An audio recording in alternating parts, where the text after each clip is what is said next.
Hola, buenos días. Les saluda Maybi Rondón, coordinadora del Aula Virtual de Derecho Latinoamericano de CENLAE, espacio para la disertación jurídica sobre temas de interés para la región latinoamericana. Les damos la más cordial bienvenida a la videoconferencia de la mañana de hoy, organizada por CENLAE con el apoyo tecnológico de Universitas Fundación para el Aula Virtual de Derecho Latinoamericano CENLAE. Estamos transmitiendo en vivo a través del canal de YouTube de Universitas Fundación y utilizando la plataforma Zoom Meeting como aula virtual. En la mañana de hoy contaremos con la disertación a cargo del profesor invitado José Ignacio Hernández con la conferencia titulada La protección humanitaria de los migrantes y refugiados venezolanos, reciente experiencia en Colombia y Estados Unidos de América. En el tema de hoy, el profesor desarrollará la crisis de refugiados y migrantes de Venezuela desde el derecho internacional humanitario, considerando que debe otorgarse mecanismos de protección humanitaria que logren tres objetivos fundamentales. Primero, garantizar estándares de protección de los derechos humanos. Segundo, promover una migración ordenada y segura para apalancar el crecimiento económico. Y en tercer lugar, coordinar la cooperación internacional, en especial en materia de financiamiento. Estos son los temas tratados en el reciente libro del profesor José Ignacio Hernández, Aspectos Jurídicos de la Crisis de Migrantes y Refugiados en Venezuela, de Editorial Jurídica Venezolana, recientemente publicado en Caracas en este año 2021. El profesor José Ignacio Hernández es abogado y doctor en Derecho por la Universidad Complutense de Madrid. Es profesor en Derecho Administrativo y Constitucional en la Universidad Católica Andrés Bello y la Universidad Central de Venezuela. Es profesor invitado de la Universidad Castilla de la Mancha, fellow de Harvard Kennedy School. Entre el 2019 y el 2020 fue procurador especial de Venezuela. Se ha dedicado a investigar y escribir sobre capacidad estatal, Estado de Derecho y desarrollo, con particular referencia a la emergencia humanitaria compleja ocasionada por retrocesos democráticos. Es consultor independiente en temas de desarrollo y de derecho. Antes de dar el derecho de palabra a nuestro profesor invitado, indicaremos algunas normas para el público participante y la dinámica para la fase de preguntas y respuestas. Primero, agradecemos que mantengan sus micrófonos cerrados o apagados y por favor eviten compartir pantalla en Zoom o activar esa opción de compartir pantalla para los que se encuentran en la plataforma Zoom. En segundo lugar, las preguntas y comentarios deben hacerlas por escrito a través del chat para quienes se encuentran en la plataforma Zoom y a través de la sección comentarios para quienes nos observan desde la plataforma YouTube. Agradecemos que las intervenciones se refieran al tema que se está tratando y a los fines de dar paso al mayor número de comentarios o de preguntas, por favor, deben realizar un comentario o pregunta por participante. No se olviden, por último, escribir su nombre y el país donde se encuentra. Descrita esta dinámica, le damos la más cordial bienvenida al profesor José Ignacio Hernández. Es un placer para nosotros contar con su presencia y apoyo en la difusión del derecho en Latinoamérica. Bienvenido, profesor.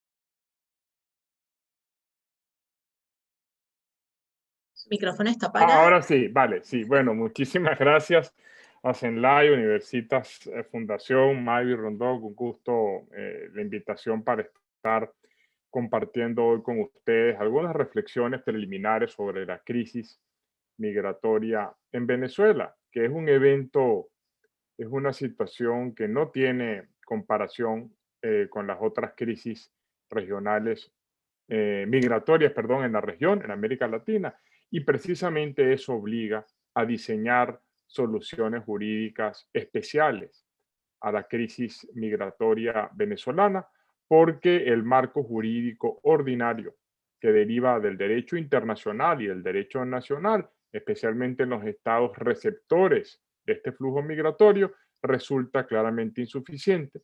Y como ejemplo de estas soluciones jurídicas innovadoras que pueden introducirse en esta materia, destacamos el reciente decreto dictado por el gobierno de Colombia el pasado 1 de marzo, que otorga un estatuto temporal de protección a los venezolanos. Precisamente para comentar esta situación, he preparado yo esta presentación que ya deben estar viendo ustedes y que resume estos tópicos que estamos hablando. De esa manera vamos a empezar por describir las visiones cuantitativas y cualitativas de la crisis migratoria en Venezuela. Luego estudiaremos el problema de calificación jurídica. ¿Estamos hablando de refugiados o de migrantes? La importancia de los estándares humanitarios. Dos recientes ejemplos, el decreto del gobierno de Colombia, al cual ya me refería, que es el decreto número 216, y las medidas de protección temporal dictadas el 8 de marzo pasado en Estados Unidos. Y por último, algunas reflexiones sobre la visión multilateral y humanitaria con la cual esta crisis tiene que afrontarse. Cuando hablamos de visiones cuantitativas y cualitativas de la crisis migratoria en Venezuela, estamos aludiendo a dos aspectos. En primer lugar, el número de migrantes que participan o forman parte de este flujo. Esa es la dimensión cuantitativa. Y luego, las razones o causas que permiten explicar ese flujo. Esta es la visión cualitativa. Comenzando por la visión cuantitativa, yo aquí les tengo algunos datos. Para marzo de 2021, la plataforma que coordina todos los asuntos que tienen que ver con la crisis migratoria en Venezuela, R4B es la denominación, es las siglas, calcula que hay aproximadamente 5,5 millones de venezolanos, viviendo en el extranjero. Sea que se trate de inmigrantes, sea que se trate de refugiados, sea que se trate de solicitantes de asilo. ACNUR, para mediados del 2020, ha estimado en 3,8 millones los desplazados venezolanos. Cuando ACNUR habla de desplazados, está aludiendo a aquellos migrantes venezolanos que tomaron la decisión de emigrar no de manera voluntaria, sino de manera forzosa. De hecho, vemos en este cuadro que tenemos aquí para mediados del 2020, en cuanto a crisis de desplazados, como Venezuela, de acuerdo con este concepto de desplazados que es menor o digamos cubre un espectro de personas menor que el concepto amplio de migrantes y refugiados, por las razones que ya vamos a explicar, pero a todo evento, si tomamos en cuenta este concepto de desplazados, vemos cómo Venezuela ya ocupa el segundo lugar, con cerca de 3,7 millones, y el primer lugar sería la crisis siria. Por supuesto, si nosotros incluimos dentro de esta cifra al número total de venezolanos en el extranjero, 5,5, ya veremos que Venezuela está muy cerca de la crisis de Siria y muy por encima de crisis como Afganistán, Sudán del Sur o Myanmar. Esta es una dimensión cuantitativa que, insisto, no tiene comparación en la región. Latinoamérica ha experimentado crisis migratorias, principalmente como consecuencia del conflicto armado en Colombia. El tema migratorio en Centroamérica sigue siendo un aspecto muy problemático. De hecho, como se sabe, fue precisamente la situación migratoria en Centroamérica, en parte promovida por conflictos políticos y sociales, la que llevó a dictar en 1984 la Declaración de Cartagena, pero, y quiero ser muy enfático en esto, América Latina no ha conocido nunca un flujo migratorio de la entidad numérica que tiene Venezuela, que como ya estamos viendo acá, si tomamos el criterio más estricto de desplazados, permitiría entonces concluir que Venezuela ya ocupa el segundo lugar del mundo, y lamentablemente, en la medida en que no es previsible estimar cuándo esta crisis migratoria va a acabar, lamentablemente se espera que este número siga subiendo. Es difícil hacer estimaciones de flujo migratorio de Venezuela, en parte por los efectos que la pandemia de la COVID está teniendo, pero de un número actual, de un monto actual, digamos, de 5,5 millones de venezolanos en el extranjero, algunas estimaciones, especialmente el grupo de trabajo organizado por la Secretaría General de la Organización de Estados Americanos, estima que pudiesen llegar a 7 millones de venezolanos en el extranjero, lo cual quiere decir que eventualmente la crisis migratoria venezolana va a terminar siendo la mayor crisis del mundo. Pero luego tenemos la dimensión cuantitativa. ¿Por qué se está produciendo este flujo migratorio? La Comisión Interamericana de Derechos Humanos, en el 2018, en concreto el 2 de marzo de 2018, aprobó la resolución número 2, en la cual resume la situación migratoria en Venezuela desde la perspectiva de los derechos, del derecho internacional de los derechos humanos.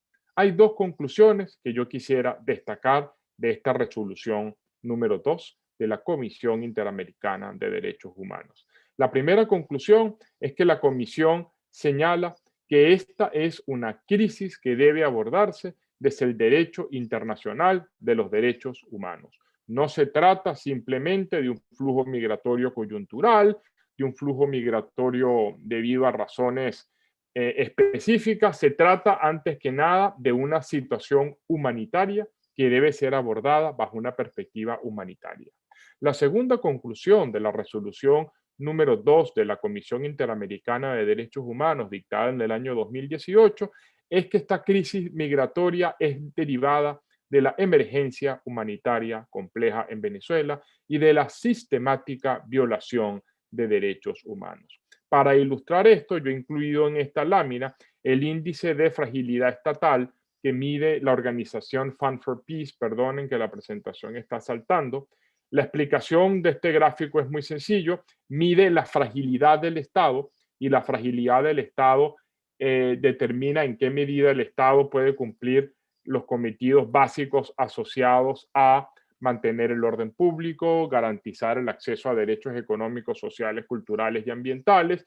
De esa manera, mientras más elevado es el grado de fragilidad estatal, menos capacidad tiene el Estado. Mientras menos elevado es el grado de fragilidad estatal, más capacidad tiene el Estado. Vemos cómo Venezuela, en términos generales, entre el 2006 y el 2013, se caracterizó por un proceso de fortalecimiento de la capacidad estatal, o si lo queremos ver así, por un proceso de reducción del índice de fragilidad, pero vemos cómo a partir del 2013 la fragilidad estatal ha subido de manera vertiginosa. De hecho, Venezuela está en los estados en los cuales la fragilidad estatal ha aumentado más, o lo que es lo mismo, los casos en los cuales el colapso estatal ha sido mayor.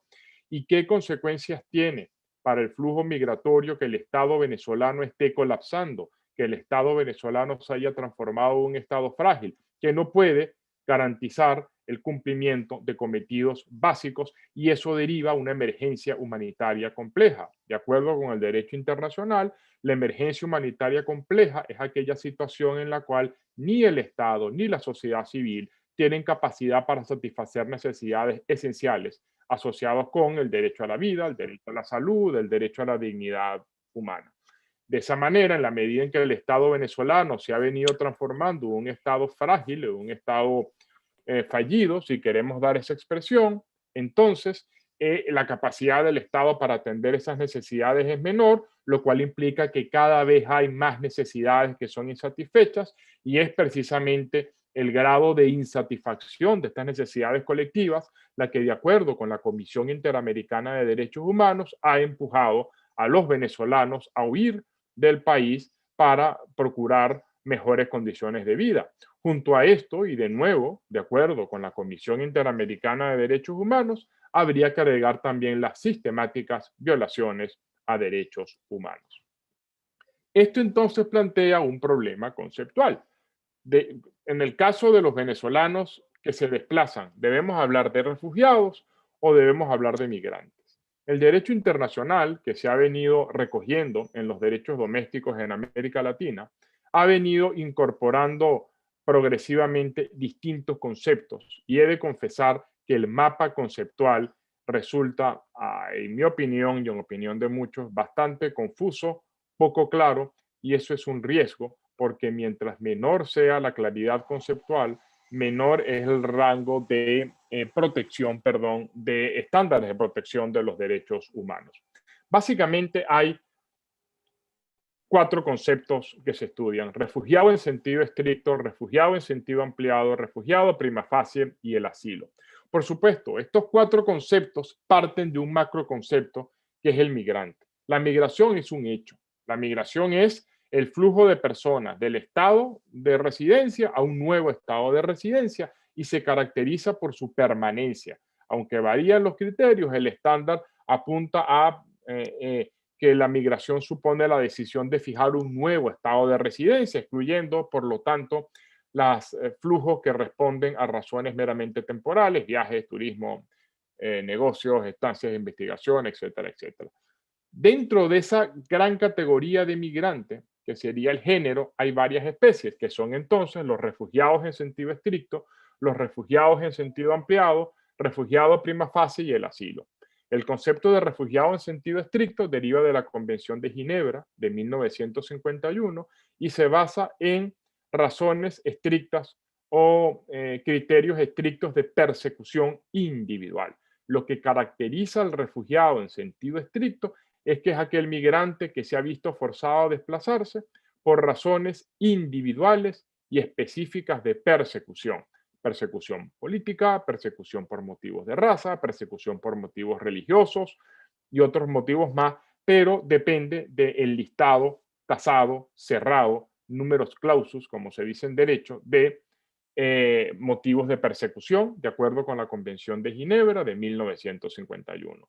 Luego tenemos el concepto de refugiado ampliado, que en América Latina está incorporado en la Declaración de Cartagena del año 1984, pero que también ha sido incorporado en el derecho internacional de los derechos humanos en Europa y en África.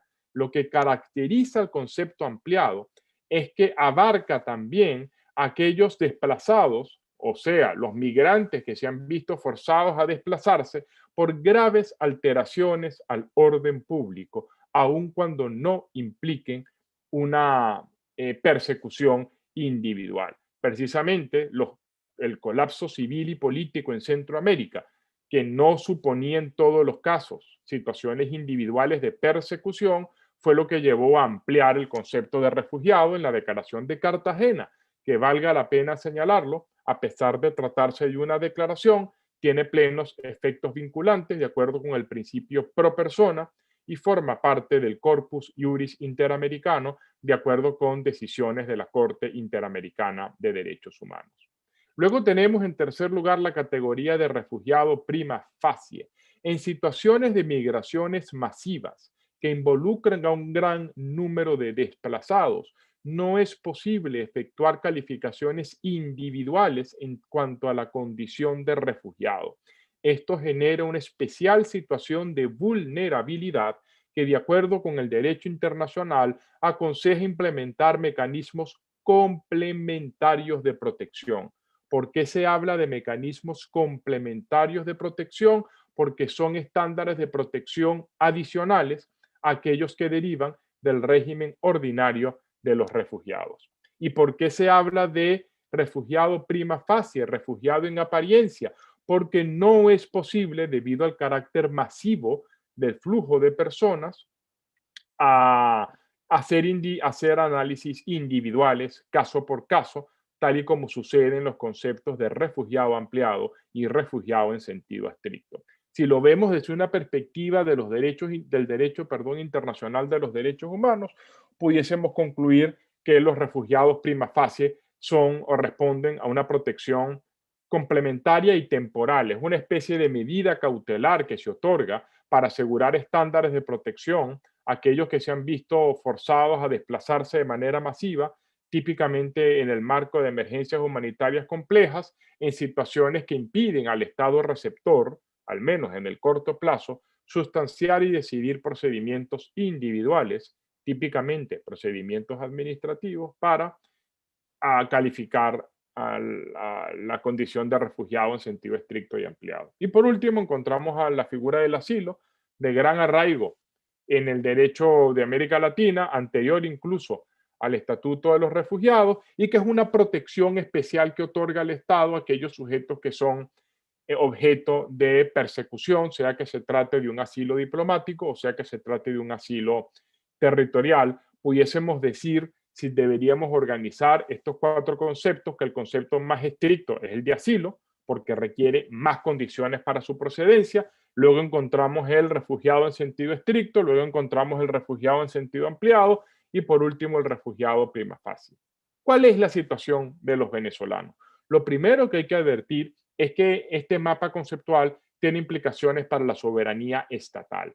El principio general en derecho internacional y en el derecho migratorio comparado es que el Estado tiene plena soberanía para decidir sobre el estatus de los extranjeros en su territorio. El derecho migratorio es típicamente un derecho caracterizado por la atribución de potestades administrativas discrecionales que permiten al Estado decidir si otorga o no la residencia a extranjeros y en qué términos y condiciones otorga esa residencia. Ese es el régimen jurídico general de los migrantes. Pero cuando hablamos de refugiados y de asilo, el grado de discrecionalidad se reduce, porque tanto el régimen jurídico del refugio como el régimen jurídico del asilo se han diseñado para establecer mecanismos de protección a aquellos migrantes que están en una situación de vulnerabilidad. Por eso, lo común en el derecho comparado es que el Estado, a través de sus administraciones públicas, mantenga discrecionalidad para calificar tanto el asilo, que termina siendo una decisión típicamente política, como la calificación de refugiado, que ya depende de los parámetros que se establezcan en los ordenamientos jurídicos domésticos. Y en un análisis comparado, uno pudiera decir que la tendencia en América Latina es incorporar tanto el concepto de refugiado en sentido estricto de la Convención de Ginebra de 1951, como el concepto de refugiado en sentido ampliado de la Declaración de Cartagena de 1984. Sin embargo, este sigue siendo un tema polémico de cara a la soberanía estatal. Ejemplo de ello es que la Organización de las Naciones Unidas, la ONU, desde la Declaración de Nueva York del año 2016, ha intentado dictar o renovar el derecho internacional de los refugiados y de los migrantes, y solo ha logrado, que no es poca cosa, dictar dos pactos en el año 2018, uno en materia migratoria, otro en materia de refugiados, que no tienen contenido jurídico equivalente a los tratados, no son tratados, son más declaraciones políticas, pero sin embargo demuestran que ha habido un avance en el derecho internacional hacia una mayor protección de los migrantes y refugiados, pero al mismo tiempo evidencia las tensiones que se aprecian ante la posición que entiende que el Estado debe mantener plena soberanía para decidir sobre los refugiados y migrantes. De manera tal que, como estamos hablando de un asunto polémico, porque supone posibles conflictos con la soberanía estatal, esto genera como consecuencia que el uso de esta categoría jurídica sea en cierto modo ambiguo, que haya cierta resistencia por declarar o considerar o calificar a flujos migratorios como refugiados, porque en la medida en que se otorga la calificación de refugiado, ya eso supone en cierto modo el reconocimiento de derechos que, si bien son reversibles bajo ciertas condiciones, sin duda limitan la discrecionalidad del Estado a través de sus administraciones públicas. Por eso, en el caso de Venezuela, podemos ver cómo se habla en general de la crisis de refugiados y migrantes, o crisis de migrantes y refugiados. Desde un estricto punto de vista conceptual, la expresión es criticable, porque o se trata de migrantes, y definitivamente son migrantes, porque de nuevo la migración es un hecho, mientras que el refugio o la figura jurídica del refugio es un aspecto jurídico. Definitivamente estamos ante flujos migratorios. La gran duda es si se trata o no de refugiados. Si se toma en cuenta las dimensiones cuantitativas y cualitativas, en mi opinión, y en opinión de muchos otros autores, existen suficientes elementos para considerar que el flujo migratorio en Venezuela puede ser calificado como una crisis por su entidad cuantitativa de desplazados, porque es consecuencia de la emergencia humanitaria compleja y por lo tanto calza perfectamente dentro de la definición de refugiado en sentido ampliado de la Declaración de Cartagena y más allá, como lo recomendó la Comisión Interamericana de Derechos Humanos en la tantas veces citada resolución número 2-18. También resulta aplicable la figura del refugiado prima facie, porque otorga mecanismos de protección temporal a los desplazados masivos, que compagina dos extremos. Deja a salvo el derecho del Estado de sustanciar y decidir procedimientos individuales que permitan establecer una residencia legal permanente sea bajo el régimen migratorio general, sea bajo el régimen especial de refugiados o en su caso de asilo, esa soberanía queda a salvo, pero al mismo tiempo se establecen estándares de protección temporal y complementarios que salvaguardan los derechos humanos de los desplazados venezolanos como una población vulnerable y por eso, de acuerdo con la Comisión Interamericana, debería aplicarse la calificación de refugiado prima facie. Sin embargo, lo importante, y quizás me detuve demasiado en este marco conceptual, pero creo que era importante para poder comprender la complejidad de la caracterización jurídica de la crisis venezolana.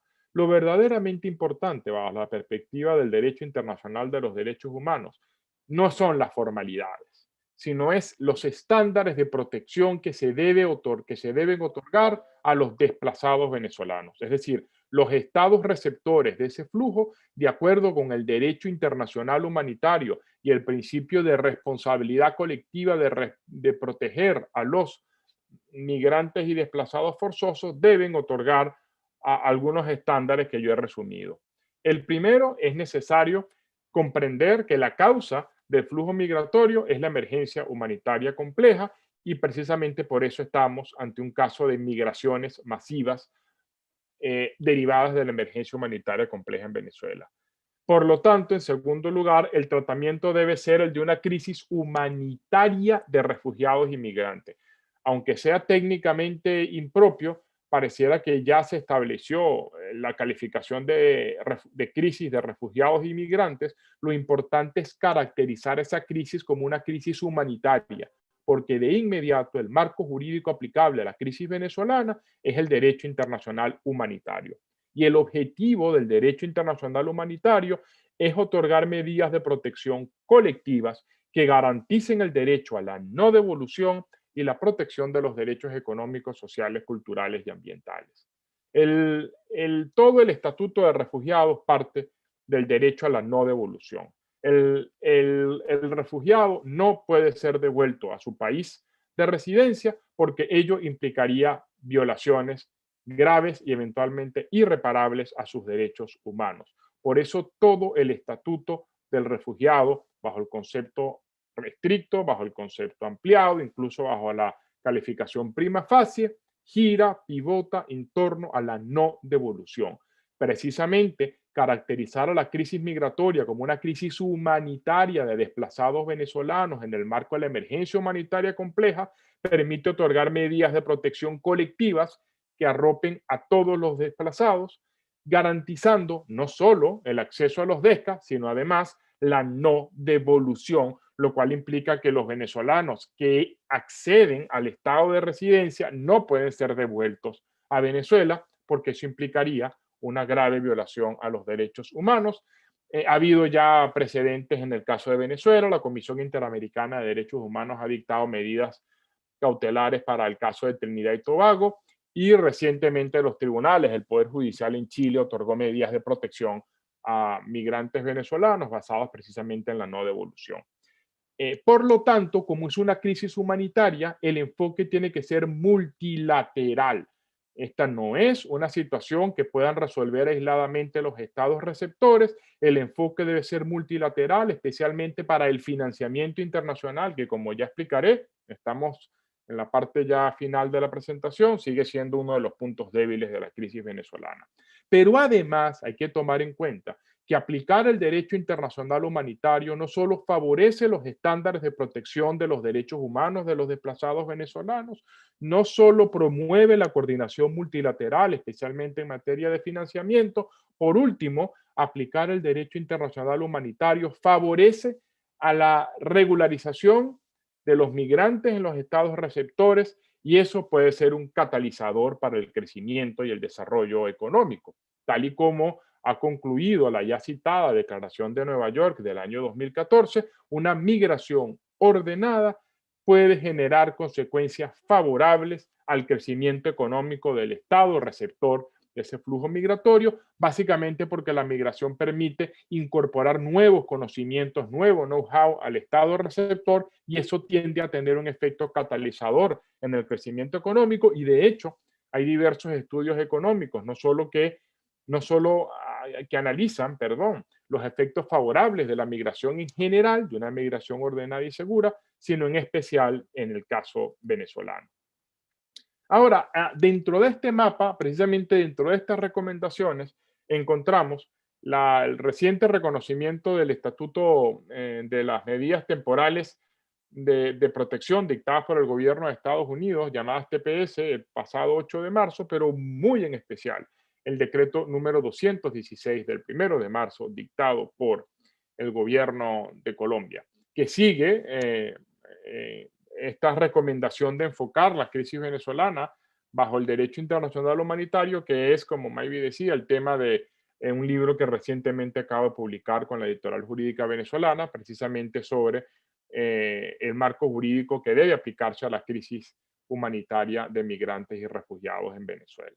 ¿Cuáles son las tres características de estas medidas, muy especialmente presentes en el decreto de Colombia de 1 de marzo número 2016? En primer lugar, se reconoce que los flujos migratorios responden a una emergencia humanitaria compleja. Y eso es fundamental, insisto, porque apenas se reconozca que el flujo de desplazados responde a una emergencia humanitaria compleja, entonces el marco jurídico aplicable es el derecho internacional humanitario y ese derecho internacional humanitario es el que establece los estándares de protección a los desplazados venezolanos como una población particularmente vulnerable.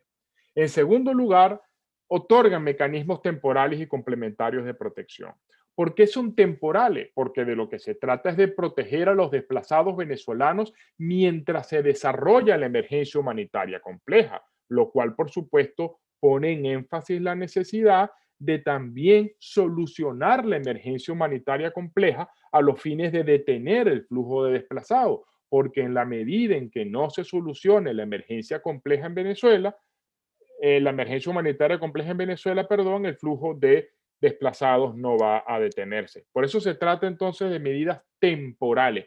Es mientras dura la emergencia.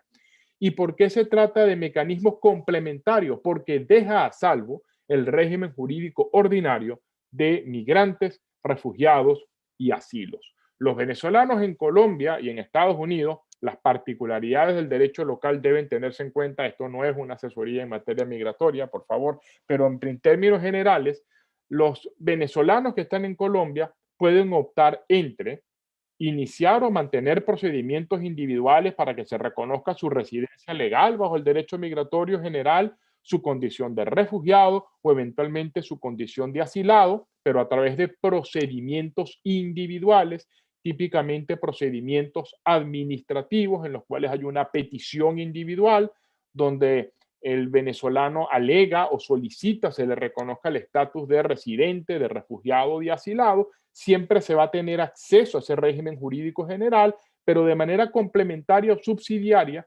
mientras dura la emergencia, se otorga una medida de protección que garantiza la no devolución. Y esto es lo más importante. Tanto el decreto de Colombia como las TPS dictadas en Estados Unidos garantizan el derecho a la no devolución porque los venezolanos no pueden ser expulsados del Estado receptor porque ello implicaría una violación a sus derechos humanos. Valga la pena acotar específicamente en el caso del decreto número 216, que eso solo aplica a los venezolanos que estaban en Colombia a enero del 2021, lo cual genera un vacío para los venezolanos que hayan ingresado de manera irregular a Colombia a partir de febrero de este año. Y veíamos esta semana una lamentable noticia que debido a conflictos armados en la frontera venezolana, ha aumentado el número de desplazados masivos. El gobierno de Colombia creo que hablaba de una cifra de 3.000 desplazados en apenas días. Esto lo que quiere decir en el caso de Colombia es que si bien el decreto 216 soluciona el problema de los migrantes irregulares en Colombia, que para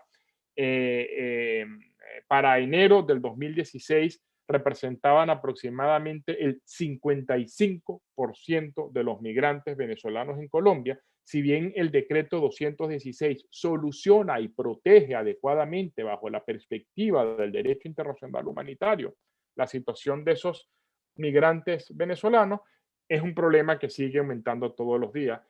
Y por eso que debemos hablar de flujo Eso significa que, por ejemplo, creo que en Colombia, a enero de este año, el cálculo era, grosso modo, 1.7 millones. Bueno, ese es el stock, pero hoy día son más, y mañana serán más, y en junio serán más.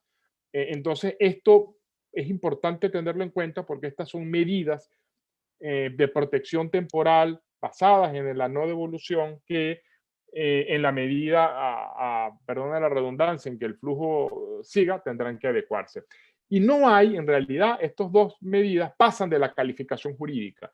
No hay calificación jurídica de refugiado, ni siquiera hay una calificación prima facie de refugiado. Son medidas pragmáticas y esto es muy importante explicarlo porque lo importante, de nuevo, no es la calificación jurídica que el Estado receptor otorgue, migrante, refugiado en sentido estricto, refugiado en sentido ampliado, refugiado prima facie, asilo. Eso no es lo importante. Lo importante son los estándares de protección. El decreto número 216 del Gobierno de Colombia, dictado el pasado 1 de marzo, otorga medidas temporales y complementarias de protección a los venezolanos consistentes con el derecho internacional humanitario y, sin embargo, no calificó a los venezolanos como refugiados prima facie y, de hecho, deja claro que esas medidas temporales y complementarias no equivalen a la calificación de refugiado, porque esa calificación siempre podrá obtenerse a través de procedimientos individuales y ahí depende, ya lo decía,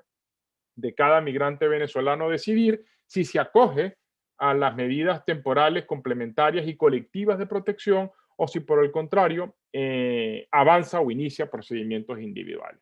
Ya para terminar, como sea que el flujo migratorio de venezolanos debe ser considerado un caso de desplazados en el marco del derecho de la emergencia humanitaria compleja por la cual atraviesa Venezuela y que por lo tanto deben ser objeto de medidas especiales de protección bajo el derecho internacional humanitario, esto implica necesariamente que la aproximación a la crisis venezolana tiene que ser multilateral bajo el principio de responsabilidad colectiva de proteger a los desplazados. Y aquí tenemos un problema, me baso en un trabajo de Dani Bahar y Megan Dooley, aquí están los datos, porque lo cierto es que el financiamiento internacional de la crisis de Venezuela ha sido muy, muy inferior a crisis similares. Este es un gráfico que prepararon a Bahar y Dooley, donde ellos básicamente comparan el caso de Venezuela con otras crisis. Esto es Venezuela, si se cumpliría, Venezuela como está, la crisis del Sudán Sur y la crisis de Siria.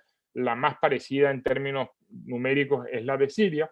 Y esto es el financiamiento acumulado desde el inicio del año del conflicto. Eso significa que, por ejemplo, Siria en el año 2, ya en el año 3 tenía 5 millardos de dólares y aproximadamente en el año 8 del conflicto lleva 20, pero en Venezuela, asumiendo que la crisis empezó en 2015, es difícil hablar de cuándo empezó la crisis en Venezuela, pero asumiendo 2015, vemos cómo Venezuela lo que ha recibido es 1.4 millardos de dólares. Miren ustedes la diferencia de financiamiento entre la crisis de Venezuela y la crisis de Siria. Esto fue, reconozco y con esto termino, lo que me llevó a publicar este libro que responde a estudios que había hecho sobre este tema migratorio en el 2018, especialmente cuando la comisión creada por el secretario general Luis Almagro y coordinada por David Esmolanqui, que ha hecho un gran trabajo en la materia, empezó a trabajar y a pensar en propuestas en el caso venezolano, pero lo que me llevó a publicar el libro y empezar a hablar de estos temas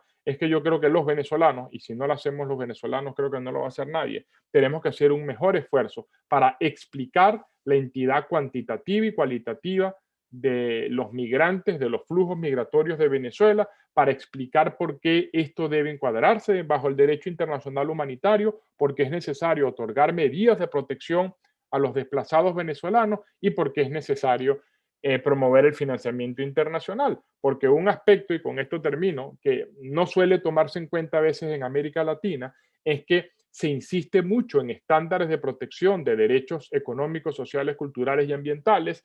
En este caso, Colombia, que recibe a casi 1.8 millones, pero garantizar los derechos de los desplazados venezolanos, dar cumplimiento al derecho internacional humanitario, implica ejecutar gastos públicos, porque eso cuesta dinero. Asegurar el derecho a la salud cuesta dinero, asegurar el derecho a la vivienda cuesta dinero, sustanciar los procedimientos cuesta dinero, Y además América Latina está atravesando una crisis económica como todo el mundo, pero quizás más acusada en América Latina por la pandemia de la COVID. Entonces, el gran problema que hay que solucionar en Venezuela ya no es tanto reconocer estándares de protección de derechos humanos, hay que seguir avanzando en ese camino, pero creo que el decreto de Colombia, la reciente decisión de Estados Unidos, abren definitivamente ese camino para seguir avanzando. Ahora también lo que tenemos que empezar a pensar es cómo promover y coordinar el financiamiento multilateral que la crisis migratoria tiene en Venezuela,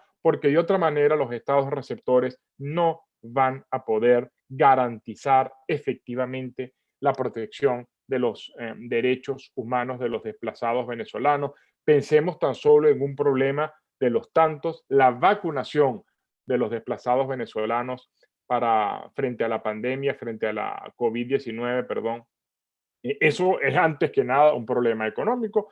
Garantizar los estándares de protección del derecho internacional humanitario de los desplazados implica expandir el gasto público, y expandir el gasto público implica tener recursos, y en el marco de una emergencia humanitaria como la que atraviesa Venezuela, esos recursos deben ser coordinados a través de mecanismos multilaterales. Y este ejemplo, este cuadro, dramáticamente lo que nos señala es que la crisis venezolana, a pesar de su entidad, no ha recibido el financiamiento internacional humanitario que requiere, y creo yo que una posible explicación es que no se ha caracterizado debidamente a la crisis migratoria venezolana como una crisis humanitaria, y esa es la principal finalidad, el pequeño grano de arena, como se dice, que quise yo aportar con mi libro, donde explico los argumentos jurídicos bajo los cuales la crisis venezolana debe enfocarse a través del derecho internacional humanitario, insisto, para concluir, uno, de cara a garantizar estándares de protección de los derechos humanos de los desplazados; dos, a los fines de promover la cooperación multilateral, especialmente en materia de financiamiento; tres, a los fines de promover una migración ordenada y segura que sirva de catalizador al crecimiento económico. Esto básicamente es lo que tenía para conversarles. Les quedo muy agradecidos y pendiente para la discusión final. Muchas gracias. Muchísimas gracias, profesor. De verdad que es súper interesante su exposición y las cifras son alarmantes de todo lo que está ocurriendo con los refugiados migrantes venezolanos. Tenemos muchísimas preguntas desde el canal YouTube, nos han estado escribiendo. La primera pregunta es de Gonzalo Cárdenas Macero, gusto en saludar. Gonzalo señala: desde Venezuela, el gobierno venezolano, ONGs tienen proyectos normativos para ser propuestos como tratados internacionales ante la Asamblea de la OEA para existir un marco unitario regional.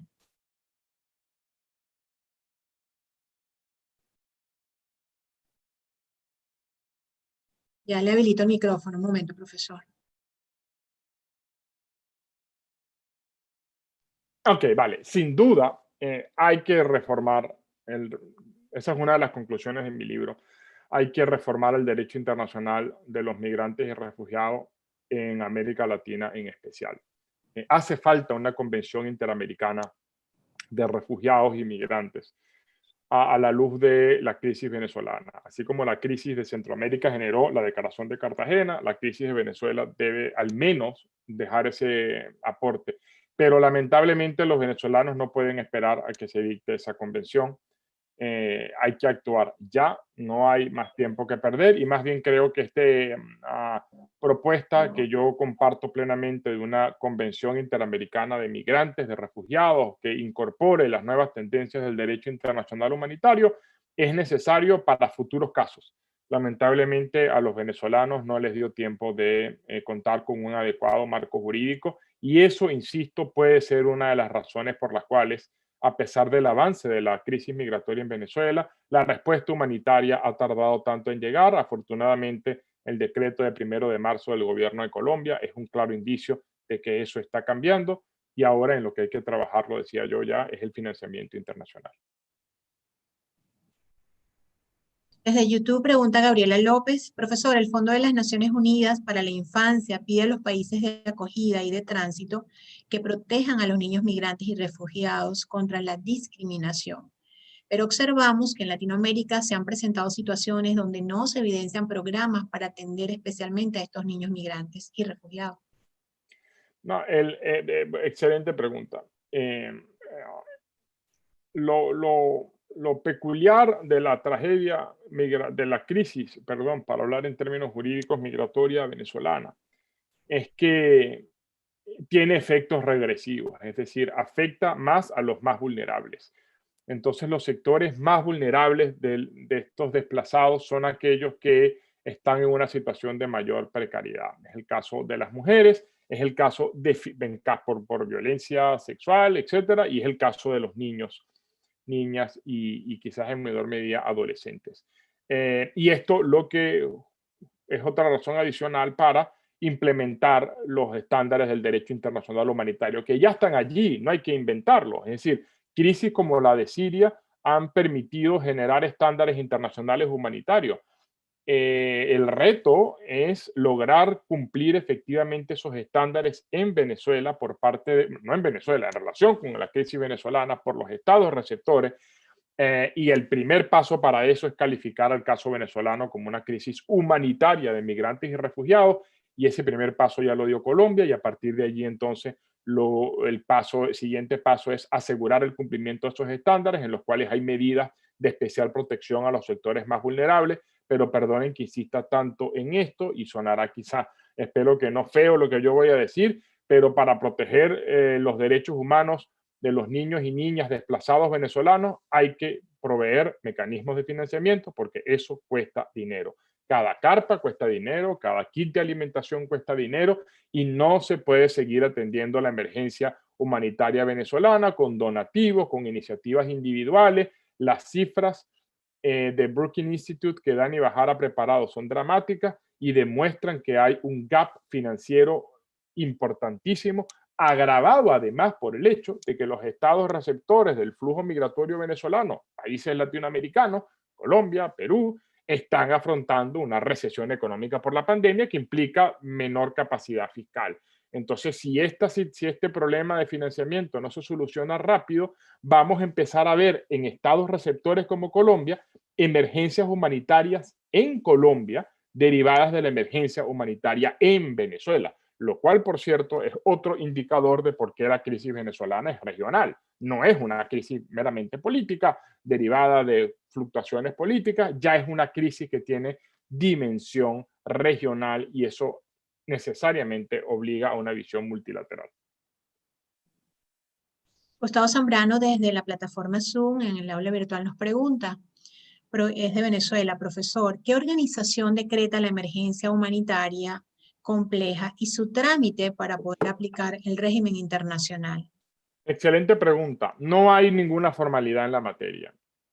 Se ha estilado en casos como Siria que la Organización de las Naciones Unidas aprueba resoluciones en la Asamblea General, en el Consejo de Seguridad, donde hablan de emergencias humanitarias. Pero lo importante no es el calificativo jurídico. Lo importante son los estándares de protección. Por supuesto, el esfuerzo que hay que hacer este es casi un esfuerzo de un abogado, y así fue como trabajé yo mi pequeño libro, que está en un hipotético tribunal y tiene que probar que esto es una emergencia. El primer esfuerzo es demostrar por qué el flujo de desplazados venezolanos excede la capacidad de los estados receptores por sus dimensiones cuantitativas y cualitativas. Y logrado eso, entonces ya aplica directamente los estándares humanitarios. Miren lo que pasó en Colombia. No hay ninguna declaración formal de la Organización de las Naciones Unidas de que en Venezuela hay una emergencia humanitaria compleja, a pesar que se ha recomendado. Hay distintas resoluciones de la Organización de Estados Americanos que hablan de una emergencia humanitaria compleja, pero ¿qué fue lo que hizo el gobierno de Colombia? Pragmáticamente dictó medidas temporales de protección inspiradas en el derecho humanitario. O sea que yo creo que esa declaratoria no es necesaria, lamentablemente tampoco por cómo funciona la Organización de las Naciones Unidas, la esperaría yo en el corto plazo. Lo importante no es esperar a que la declaratoria venga, lo importante es insistir en por qué es necesario reconocer esos estándares internacionales de protección de acuerdo con el derecho internacional humanitario. Desde YouTube, Julio Enríquez Acabamos de tener una audiencia con la Corte Interamericana de Derechos Humanos precisamente sobre el derecho a la no devolución sobre niños migrantes en Trinidad y Tobago. Ha aumentado también el número de venezolanos llegando a Estados Unidos por la frontera con México. Lo menciono de manera anecdótica por conexión con ONGs trabajando esto. No tenemos data dura aún. Bueno, dentro de los múltiples problemas que aparece una emergencia humanitaria compleja como Venezuela, es el problema de la data. No hay cifras. Por eso fíjense que ¿cuántos migrantes hay en venezolanos en el exterior? Bueno, 5,5 son las estimaciones y uno ve las estimaciones y están llenas de asteriscos.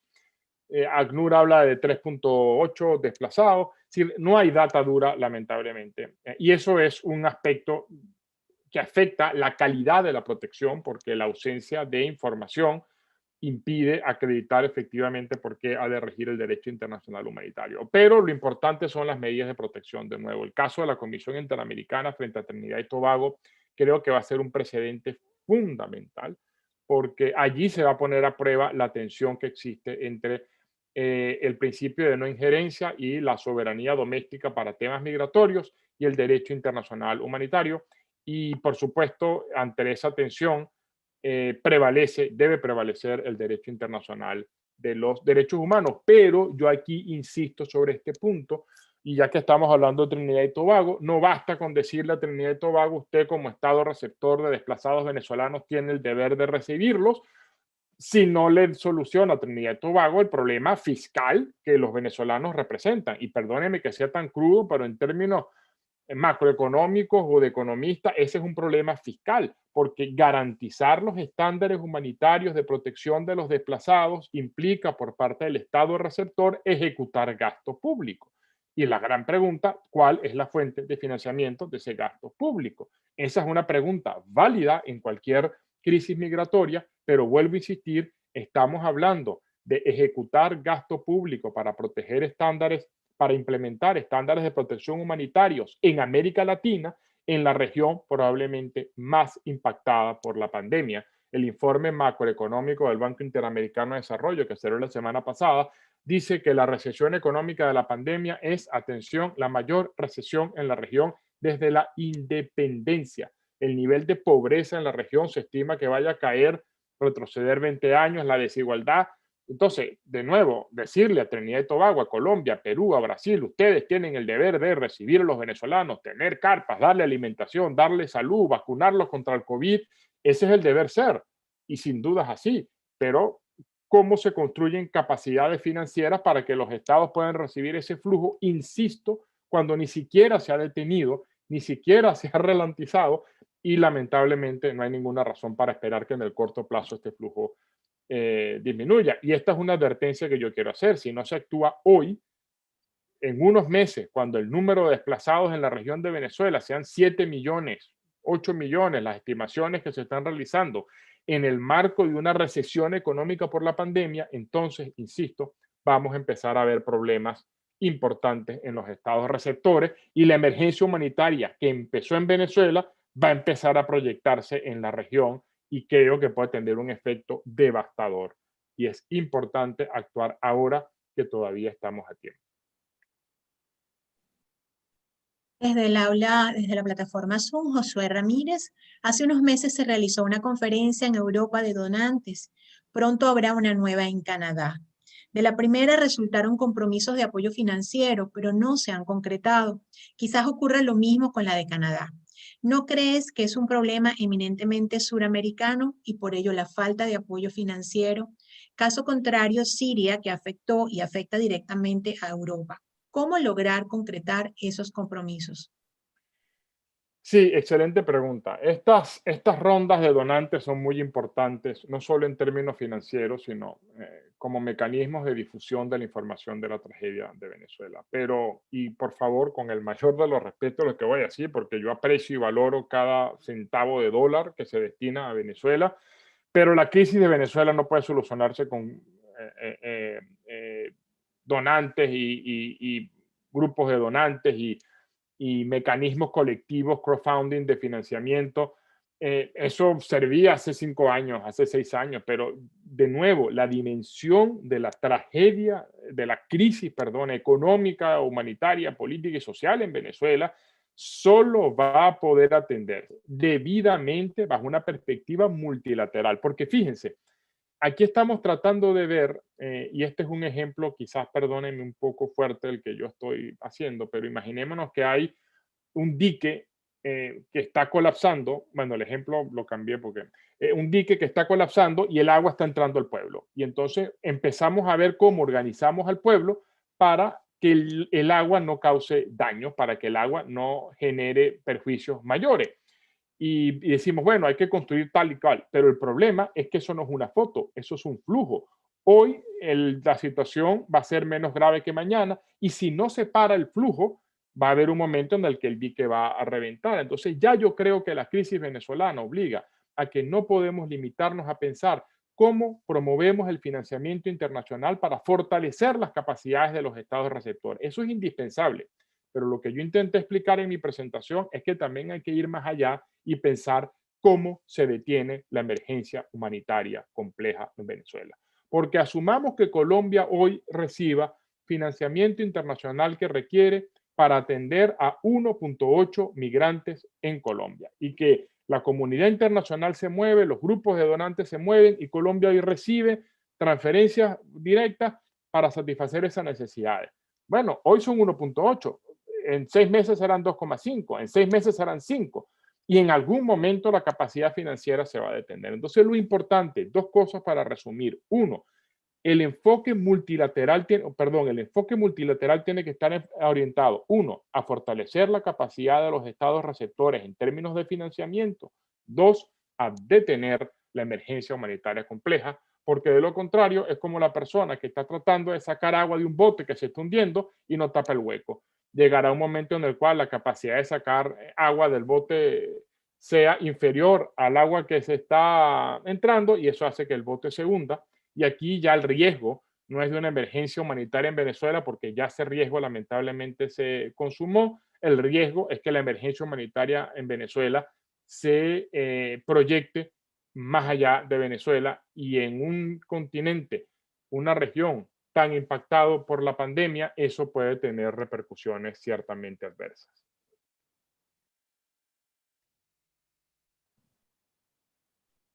Gracias, profesor. Desde YouTube nos pregunta María Escobar, ¿es la regularización la solución para la crisis migratoria venezolana en Latinoamérica? Pues sí, no. Es decir, la regularización de los venezolanos migrantes en América Latina es una condición que es necesaria para garantizar los estándares internacionales humanitarios y para promover una migración segura y ordenada como catalizador del crecimiento económico. Pero de nuevo, ¿cómo regularizamos un flujo? No es que hay 3 millones de venezolanos que hay que regularizar. Es que hoy son 3, mañana son 3.1 y pasado mañana son 3,5. Entonces, hay que generar una estrategia que juegue en dos ámbitos. Fortalecer las capacidades de los estados receptores para regularizar la situación de los migrantes, garantizar sus estándares humanitarios y promover una migración ordenada y segura como catalizador del crecimiento económico. Y por el otro lado, solucionar la emergencia humanitaria compleja en Venezuela que ya requiere mucho más, lamentablemente, que sesiones o grupos de trabajo con donantes. Ya se requiere una solución multilateral y estructural a la crisis venezolana. Desde YouTube, David Jiménez Salas. Profesor José Ignacio, un gusto. Me gustaría plantearle lo siguiente. ¿Cómo impacta la crisis migratoria venezolana a la economía de otros países de América Latina?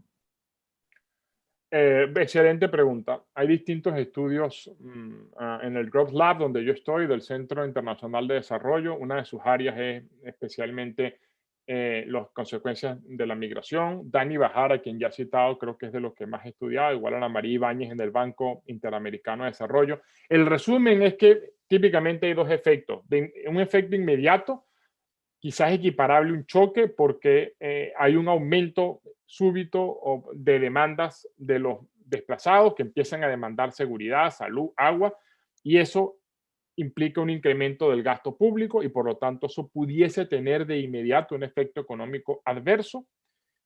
pero la experiencia demuestra que si ese flujo migratorio se ordena, se regulariza, entonces genera efectos catalizadores del crecimiento económico y a mediano y largo plazo el efecto tiende a ser absolutamente favorable. Un ejemplo que el profesor Ricardo Hausmann ha estudiado mucho, Albania atravesó una crisis migratoria y los estados receptores de esa crisis migratoria han tenido resultados económicos favorables. Es decir, que si vemos esto a mediano o largo plazo, sin duda, y recomiendo los estudios del Banco Interamericano de Desarrollo en la materia, el flujo migratorio venezolano va a tener efectos positivos económicos en la región, sin duda. Ya hay algunas evidencias de que ello es así. El gran reto es qué hacemos en el corto plazo y de inmediato, porque los estados receptores necesitan fortalecer su capacidad estatal y su capacidad financiera para atender un flujo que, lejos de reducirse, lamentablemente va en aumento. La última pregunta que me llegó vía YouTube, puede considerarse, usted ya lo habló, pero cumplo con leérsela, puede considerarse que el TPS para venezolanos en Estados Unidos es un reconocimiento a la crisis migratoria que debe elevarse a política de Estado y con ello la crisis humanitaria en Venezuela por el nuevo gobierno de Estados Unidos. Sin duda, pero no es algo del solo de la administración Biden.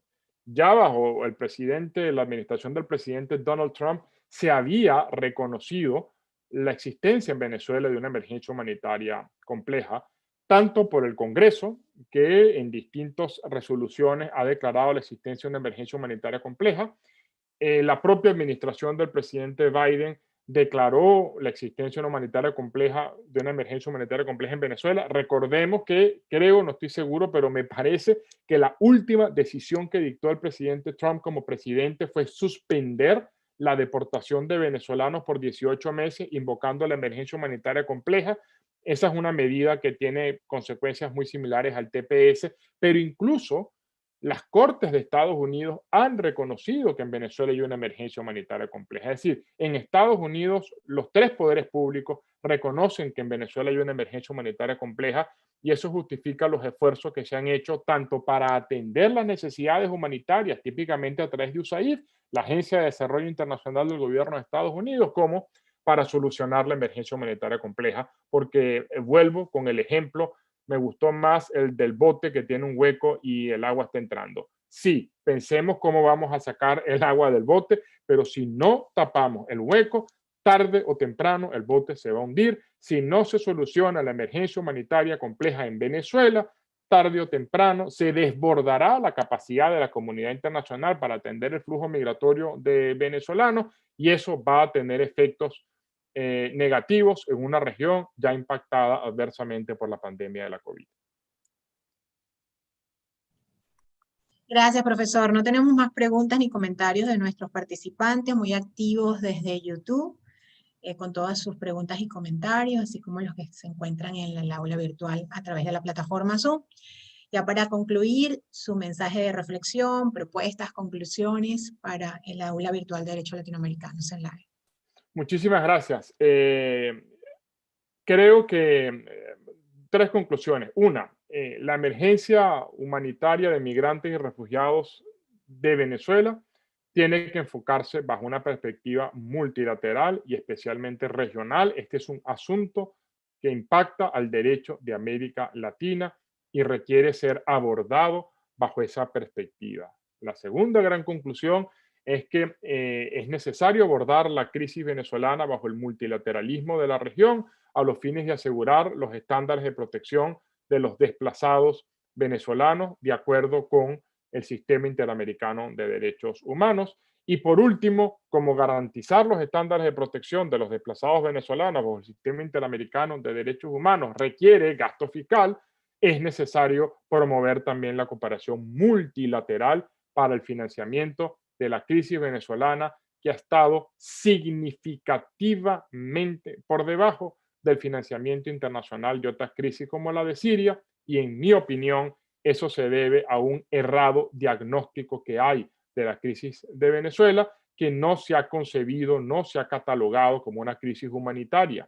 Por eso el decreto número 216 dictado por el gobierno de Colombia el pasado 1 de marzo de 2021 es sin duda un ejemplo a seguir en la región, y espero yo que otros países de la región asuman medidas similares y coordinen y aúnen esfuerzos, principalmente a través de la Organización de Estados Americanos y el Banco Interamericano de Desarrollo, a los fines de proveer el financiamiento que la crisis venezolana requiere.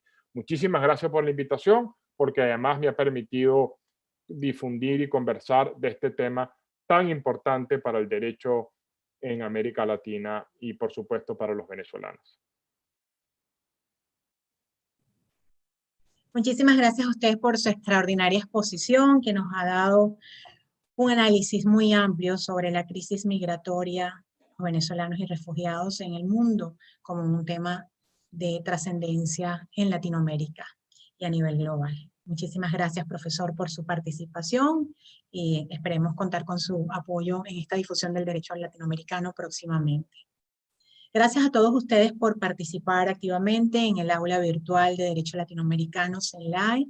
Los esperamos el próximo viernes, no este viernes que es Semana Santa, para el siguiente, que es el 9 de abril, en nuestra próxima conferencia. Recuerden que esta videoconferencia queda grabada y será colgada tanto en el canal YouTube de Universitas Fundación como el canal YouTube de CENLAE.